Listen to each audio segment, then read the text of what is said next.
Mean राशि वालों, आप सभी का बहुत बहुत स्वागत है मीन मंथन यूट्यूब चैनल में। बंधुओं, अब आप खुश हो जाइए, ढोल नगाड़े बजाने का समय आ चुका है। देवी देवताओं ने आपकी सुन ली है, क्योंकि अब आपका आने वाला यह जो समय है, यह अब स्वर्ग के समान सुंदर होने जा रहा है। पूरा 2025 आपके जीवन में अब खुशियां ही खुशियां लेकर आने वाला है। ऐसा हम क्यों कहते हैं? क्योंकि बंधुओं, आपके जीवन काल में अब देवताओं की पूरी कृपा आपको प्राप्त होने वाली है। एक दो नहीं, पूरे 5 देवताओं ने आपकी पूजा पाठ और भक्ति से, सरल हृदय से और जबरदस्त मेहनत और तपस्या से प्रसन्न होकर आपके जीवन में खुशियां लाने का मन बना लिया है। जी हाँ बंधुओं, यह महामाई की अनुभूतियां हैं जो हम आपको बता रहे हैं। साथ ही आपकी राशि, आपकी कुंडली में ग्रहों की चाल भी कुछ इसी ओर इशारा कर रही है। जी हाँ प्यारे बंधुओं, आखिर हर एक चीज का अंत होता ही है। आपने अपने जीवन में बहुत मेहनत की है, हद से ज्यादा तकलीफें, कष्ट सही हैं, पल प्रतिपल मिलने वाली नई परेशानी और हर पल के दुख, तकलीफ और तिरस्कार से आप बहुत दुखी हो चुके हैं। कभी कभी तो आपको ऐसा लगता है जैसे कि आपका जीवन किसी नर्क को भोगने के लिए मिला है। आपके किसी पिछले जन्म के किए गए पाप की सजा आपको इस जन्म में मिल रही है, क्योंकि आपने इस जन्म में तो कोई ऐसा बड़ा पाप, कोई बड़ी भूल की ही नहीं है जिसके लिए जीवन भर का कष्ट आपकी किस्मत में लिख दिया जाए। परंतु बंधुओं, यह समय का फेर है, समय का पहिया है। किसी के लिए धीमी चाल से चलता है तो किसी के लिए तेज गति से चलता है।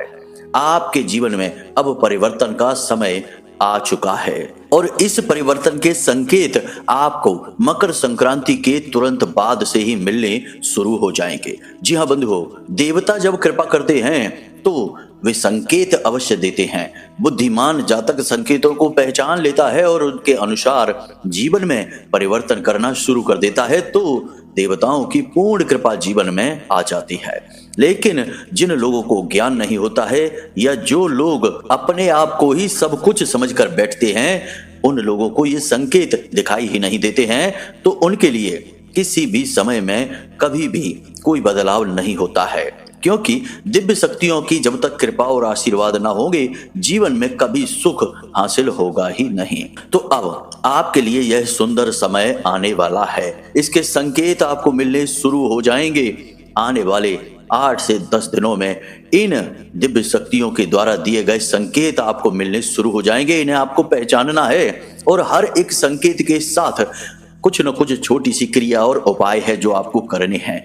बस यही वो जरूरत है जो देवता चाहते हैं। देवता आपसे कोई चीज नहीं मांगते हैं, आपसे कुछ भी वो मांगते नहीं, वे आपको देना चाहते हैं, इसीलिए उन्हें देवता कहा जाता है। लेकिन यहाँ पर समस्या यह आ जाती है कि हम ना तो कुछ समझ पाते हैं और ना ही अपने जीवन में कोई बदलाव लाते हैं, ना ही कोई ऐसी क्रिया करते हैं जिससे देवताओं की कृपा निर्बाध रूप से हमारे जीवन में आ जाए। फिर हम कहते हैं कि हमारी तो किस्मत ही खराब है, हमारे तो भाग्य ही कभी नहीं खुलते हैं, हम तो जीवन में बस कष्ट भोगने के लिए ही आए हैं। ऐसी बातें हम करने लगते हैं। खैर बंधुओं, ऐसा कुछ भी अब आपको नहीं सोचना है। अब आपको सारी बातें ध्यान से समझनी है। हम आपको इन 5 देवताओं का नाम बताएंगे। ये 5 देवता क्यों आपके ऊपर कृपा करने वाले हैं, किस बात से वे आपसे प्रसन्न हो चुके हैं, यह भी बताएंगे। इसके बाद हम आपको संकेत बताएंगे और संकेतों के साथ की जाने वाली क्रियाएं, उपाय, ये भी हम आपको बताएंगे।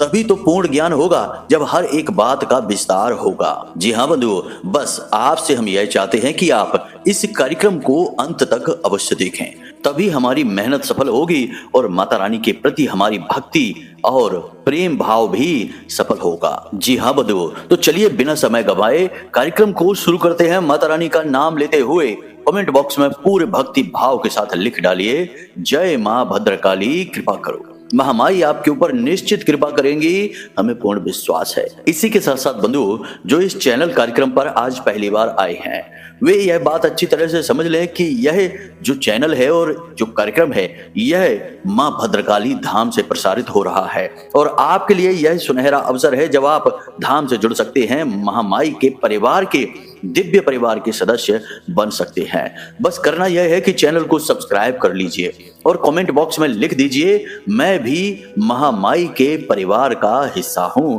मैं भी धाम के परिवार का हिस्सा हूं।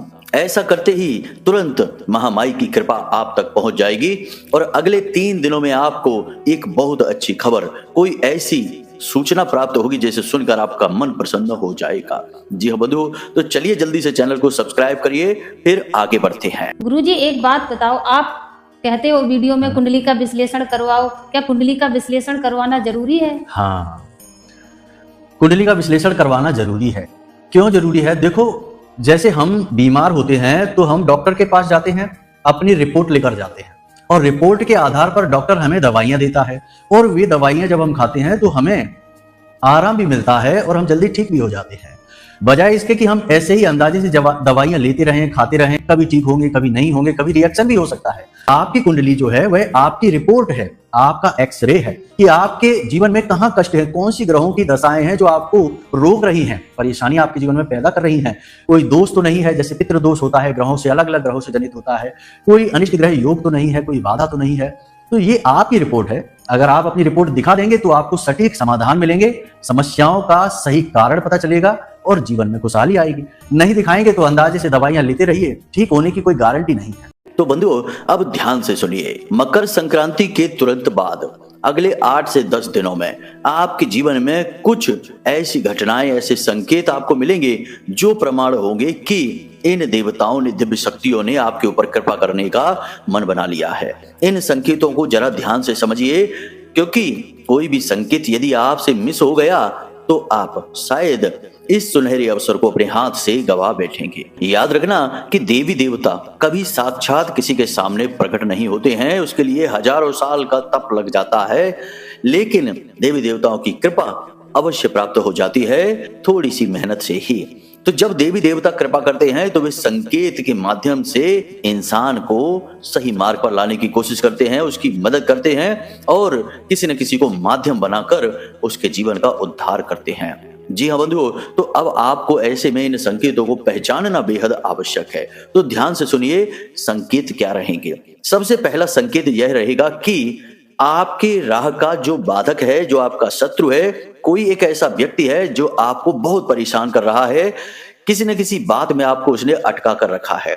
या तो वह आपके रुपए पैसे लेकर बैठा है, या उसकी वजह से आपका कोई भारी नुकसान हो गया है, या फिर वह आपका शत्रु है, आपके खिलाफ षड्यंत्र रचता रहता है और आपको नीचा दिखाने की कोशिश करता रहता है। ऐसा कोई भी व्यक्ति तुरंत आपके मार्ग से हट जाएगा, उसकी बोलती बंद हो जाएगी। आपको यह बात थोड़ी अजीब सी अवश्य लगेगी। पहले जहां वह आपके खिलाफ कुछ न कुछ जहर उगलता रहता था, आपके लिए परेशानियां खड़ी करता रहता था, अब अचानक ऐसा हो जाएगा कि वह चुपचाप रह जाएगा। आपसे नजरें यदि मिलेंगी भी तो वह नजरें चुराने लगेगा, आपकी तरफ देख भी नहीं पाएगा, आपके सामने खड़ा भी नहीं रह पाएगा और आपके रास्ते में अब कांटे बिछाना बंद कर देगा। यह पहला संकेत है जो शत्रुनाश, शत्रु शमन की ओर इशारा करता है। दूसरा संकेत, दिव्य जीव जंतु आपकी ओर आने लगेंगे। दिव्य जीव जंतु, वैसे तो हर एक जीव जंतु दिव्य ही है, ईश्वर की कृति है, सृष्टि से निर्मित हुआ है। फिर भी कुछ जीव ऐसे हैं जिन्हें इन दिव्य शक्तियों का सीधा वाहक माना जाता है, जैसे गाय है, नीलकंठ का पक्षी है, हंस है, मोर है, उल्लू है, हाथी है, बरगद का वृक्ष है, पीपल का वृक्ष है। तो अब होगा यह कि आपके आसपास ये जीव आने लगेंगे, आपको इनके अनायास ही दर्शन होने शुरू हो जाएंगे। इनमें सबसे शुभ दर्शन है नीलकंठ के, जी हाँ बंधुओं, या फिर बरगद के वृक्ष के। जैसे आप कहीं रास्ते में जा रहे हैं और आपको कोई ऐसा अवसर लग जाता है, कोई ऐसी बात हो जाती है कि आप किसी पेड़ के नीचे रुकते हैं, तो पता चलता है कि यह तो बरगद का वृक्ष है। इसी के साथ साथ आपको कहीं पर नीलकंठ के दर्शन हो जाते हैं। नीलकंठ बहुत ही पवित्र पक्षी माना जाता है। मोर के दर्शन भी यदि होते हैं तो यह भी शुभ संकेत ही है। एक बार हमने ऐसा ही संकेत किसी को बताया था, तो उन्होंने हमसे कहा कि गुरुजी, नीलकंठ के दर्शन तो हमने आज ही अपने घर की छत पर किए हैं। तो बस वहीं से उनका उद्धार हो गया, क्योंकि उन्होंने इस संकेत को अच्छी तरह से समझ लिया। कहीं से भी हो, किसी भी प्रकार से हो, आपको दिव्य जीव जंतुओं के दर्शन अवश्य होंगे ही। अब गाय तो सभी को दिखाई दे जाती हैं, तो गाय में भी कौन सी गाय ऐसी है जो शुभ संकेत लेकर आई है, इसका प्रमाण क्या है? तो गाय आपके दरवाजे पर आएगी, आपके दरवाजे की कुंडी भी बजाएगी, या फिर आपके दरवाजे पर बैठ जाएगी और गोबर वगैरह त्याग कर जा सकती है। यह संकेत अच्छा है।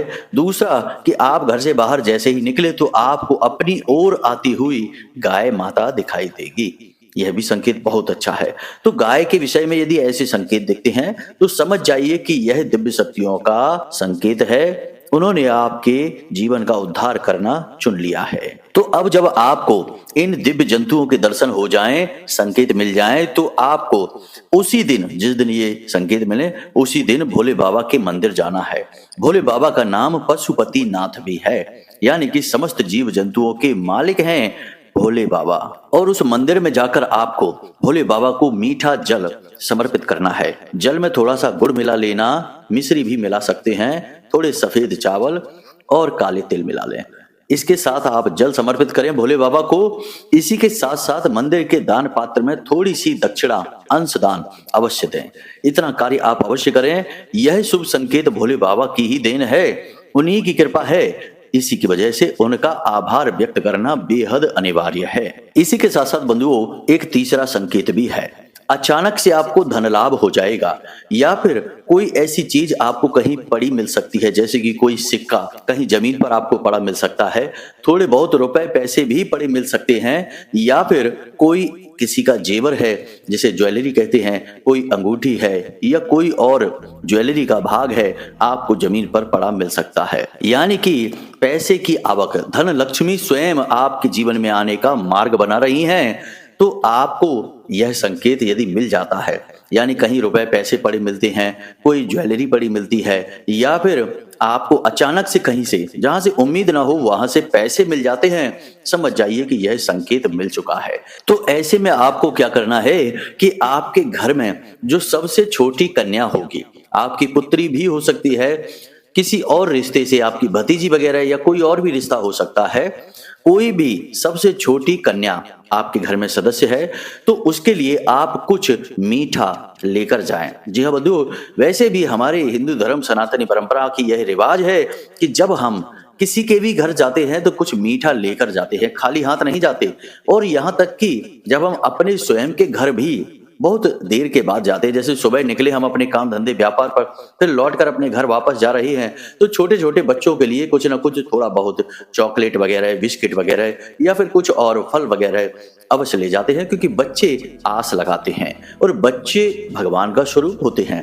तो यदि आप बच्चों के चेहरे पर मुस्कुराहट, खिलखिलाहट लेकर आते हैं तो उनके स्वरूप में भगवान ही हंसते हैं। इसलिए खाली हाथ कहीं न जाएं, इसका विधान है। अपने घर में भी खाली हाथ न जाएं, यह भी विधान है। तो आप यदि रोज का नहीं तो कम से कम जब आपको यह संकेत मिले तो अपने घर सबसे छोटे सदस्य के लिए, बेटा है, बेटी है, चलो कोई बात नहीं, बेटी है तो अति उत्तम, पुत्री है या भतीजी है या भांजी है, कोई भी रिश्ता हो, उसके लिए कुछ मीठा अवश्य लेकर जाएं। लेकिन अब ऐसा नहीं है कि यदि कोई छोटा बालक है तो उसे तो छोड़ ही दें, केवल बालिका को दे दें जाकर, यह भी गलत होगा। तो सबके लिए लेकर जाएं। अब यदि आपके घर में कोई छोटा बच्चा है ही नहीं तो अड़ोस पड़ोस के बच्चों के लिए कुछ ले जाएं, थोड़ा बहुत कुछ चॉकलेट वगैरह ले जाएं, कुछ मीठा लेकर जाएं और उन्हें यूं ही बस खाने के लिए दे दें, हंसते हुए, मुस्कुराते हुए। याद रखना बंधुओं कि माता लक्ष्मी को मीठा बहुत पसंद है, इसीलिए कहा जाता है कि आपके घर में यदि कुछ मीठा है तो उसे अपने घर की रसोई घर में रखिए, क्योंकि वहां माता लक्ष्मी अंदर तक आती हैं उस मीठे को खाने के लिए। जबकि माँ लक्ष्मी की बड़ी बहन, जिन्हें अलक्ष्मी या दरिद्रता देवी कहा जाता है, उन्हें तीखा और खट्टा बहुत पसंद है। तो बहुत सारे लोग अपने घर के दरवाजों पर नींबू और मिर्ची लगाकर रख देते हैं, ताकि दरिद्रता यदि आए तो वहीं से अपना भोजन लेकर वापस चली जाए, घर के अंदर प्रवेश ना करे। तो यहाँ से आप समझिए कि यह उपाय इसी तरह कार्य करता है। अब अगला संकेत ध्यान से समझिए, यह आपसे जुड़ा हुआ है, आपके स्वयं से जुड़ा हुआ है। आपके मन में जो हताशा और निराशा रहती थी, जो शारीरिक थकान रहती थी, यह छोटे मोटे रोग रुकावटें आपके शरीर में उत्पन्न होती रहती थी, उन सब से आपको अचानक मुक्ति प्राप्त हो जाएगी। जी हाँ बंधुओं, अचानक से आपको अपने सिर में बहुत हल्कापन महसूस होगा। जहां भारीपन महसूस होता रहता था, शरीर में एक नई ऊर्जा का संचार होगा। आपकी सोच बहुत ऊंची हो जाएगी। जो आप कार्य करना चाहते थे उसके लिए आपके अंदर एक नई ऊर्जा का संचार हो जाएगा। कहने का मतलब यह है कि आपका समय बदलने वाला है, यह बात निश्चित है। लेकिन आपका समय जब बदलेगा, यानी कि अनुकूलता आपके जीवन में आएगी, तब भी प्रयास तो आपको ही करना होगा, मेहनत आपको ही करनी होगी।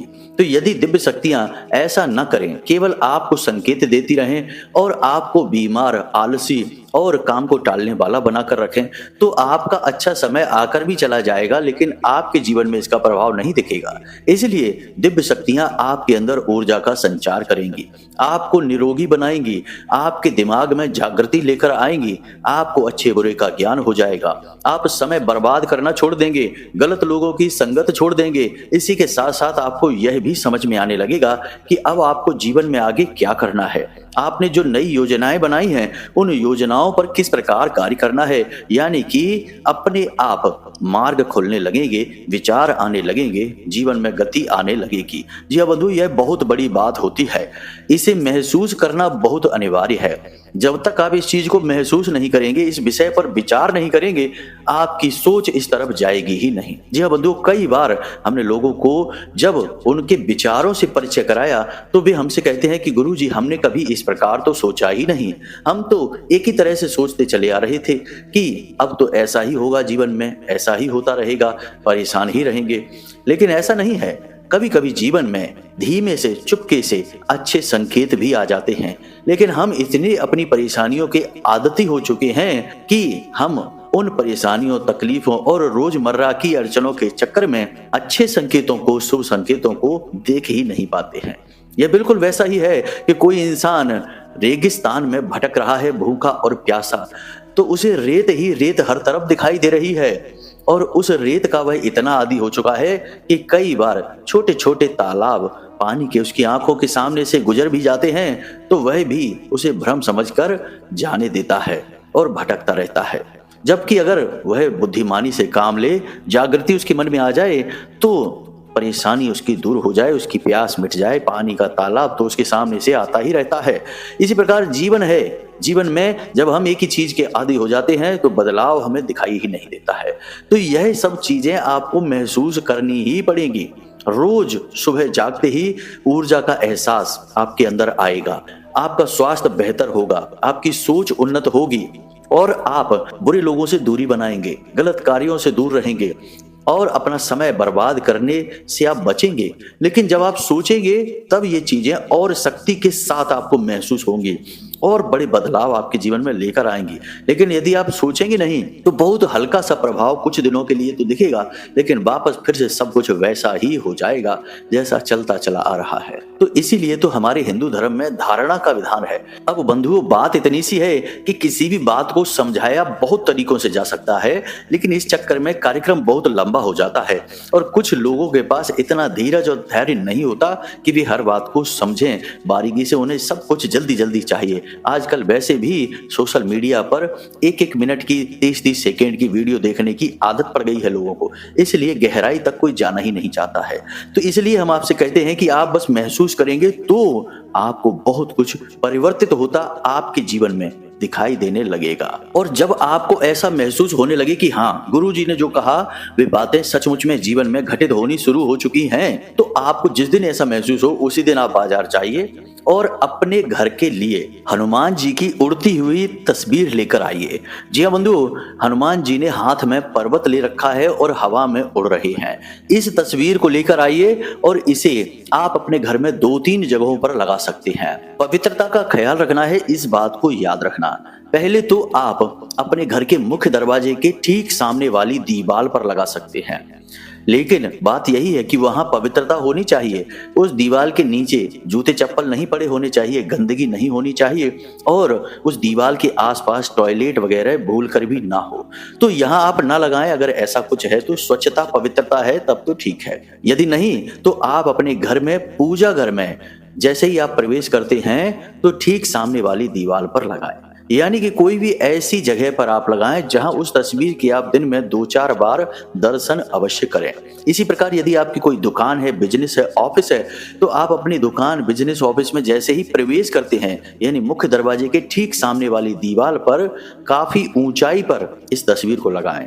बहुत ऊंचाई पर यानी लगभग छत से जुड़ी हुई उस कोने पर ही लगा दें। तो जब आप वहां प्रवेश करें तो आपको यह तस्वीर के दर्शन हो जाए। चमत्कार ही हो जाएगा बंधु जब आप इस तस्वीर को लगा देंगे। जो एहसास ऊर्जा के आप महसूस करेंगे अपने मन मस्तिष्क में, अपने शरीर में, वे कई गुना बढ़ जाएंगे। इसी के साथ साथ बंधुओं, अंतिम संकेत यह रहेगा कि आपका मन अचानक से धार्मिक होने लगेगा, सात्विक होने लगेगा। आप उल्टी सीधी चीजें खाना बंद कर देंगे। बाहर का उल्टा सीधा खाना जो होता है ना, जिसमें मिलावटें बहुत होती हैं, लहसुन प्याज बहुत होता है, मसाले बहुत होते हैं, या फिर तमाम तरीके के मांसाहारी भोजन होते हैं, उन सब को आप त्याग देंगे। आपके मन में धार्मिकता के भाव आने लगेंगे। आप अपने मोबाइल में धर्म से जुड़े वीडियो देखने लगेंगे, संतों की वाणी सुनने लगेंगे और भजन आदि सुनने में आपकी रुचि बढ़ जाएगी। आपके मन में भगवान के लिए भाव उत्पन्न होगा और आप खुद भी भजन गुनगुनाने लगेंगे। कभी कभी तो आप श्लोकों को भी गुनगुना लिया करेंगे और प्रतिदिन आपका मन मंदिर जाने को होने लगेगा। भगवान की पूजा पाठ भक्ति में आपकी रुचि बढ़ने लगेगी। धर्म का जो भाव है वह गहरा होने लगेगा। यह बहुत बढ़िया संकेत है, बहुत ही सकारात्मक संकेत है और बड़े भाग्यशाली लोग होंगे जो उन्हें जो यह संकेत मिलेगा। जी हाँ बंधु, मतलब कि भगवान खुद आपको बुला रहे हैं। वह आपने सुना तो होगा ही, कहीं पर हमने सुना था कि जब तक भगवान नहीं चाहेंगे वे आपकी भक्ति स्वीकार नहीं करेंगे। आप चाहे कितनी ही पूजा पाठ करते रहिए, और भगवान यदि चाहेंगे तो आपकी कुछ दिन की माला फेरने से, कुछ दिन के चालीसा पढ़ने से ही बहुत अधिक प्रसन्न हो जाएंगे। यह वही समय है कि अब भगवान चाह रहे हैं आपको अपने पास बुलाना, यानी आपको अपने आप से जोड़ना चाहते हैं, अपना प्रेम देना चाहते हैं, इसीलिए भाव उत्पन्न कर रहे हैं। यदि ऐसा आपके मन में आने लगे तो आपको क्या करना है, ध्यान से समझिए। ऐसी स्थिति में सबसे पहले आपको अपने मोबाइल में अपने आराध्य का, जिनका आप नाम लेना पसंद करते हैं, भजन गाते हैं, जिनकी लीलाएं कथाएं आपको अच्छी लगती हैं, उनका वॉलपेपर अपने मोबाइल में लगा लें। सबसे पहला काम यही करें। उसके बाद आपके आराध्य का जो दिन हो, जैसे भोले बाबा हैं यदि आपके आराध्य तो सोमवार के दिन, या फिर हनुमान जी हैं तो मंगलवार के दिन, आप एक काम करें, हवन कर लें अपने घर में। हवन करना बेहद आवश्यक होता है।